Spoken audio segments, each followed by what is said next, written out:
جامعہ اسلامیہ، جامعہ اسلامیہ،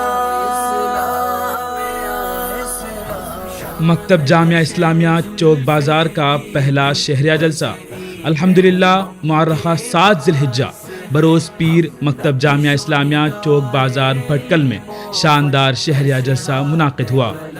جلسے کا آغاز تلاوت قرآن اور نعتیہ کلام سے ہوا، پھر 1 مہینے سے جاری حج و متعلقات حج کے عنوان پر تقریری مقابلوں میں ممتاز مقام حاصل کرنے والے طلباء نے بہترین انداز میں اردو اور عربی میں تقریریں پیش کی۔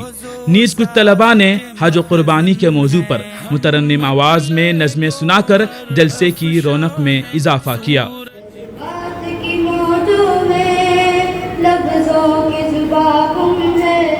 اس اجلاس کا دلچسپ پہلو یہ تھا کہ طلباء کو ٹی وی اسکرین کے ذریعے مقامات حج کا مشاہدہ کرایا گیا اور صدر مدرس مولانا عبدالحسیب منا ندوی نے حج اور ان کے مقامات حج کی تفصیلات بیان کی۔ آخر میں تقریری مقابلوں میں ممتاز مقام حاصل کرنے والے اول مکتب تا پنجم و حفظ کے طلباء کو انعامات سے نوازا گیا۔ ساتھ ہی ساتھ دوم مکتب کے طالب علم اذعان ابن رائف سید کو بہترین مانیٹر ایوارڈ دیا گیا۔ نیز درج حفظ جیم کے طلباء کو بہترین نظم و ضبط ایوارڈ سے نوازا گیا۔ واضح رہے 1 ماہ کی مدت میں مدرسے کے 200 طلباء نے اسٹیج پر آ کر تقریریں کی۔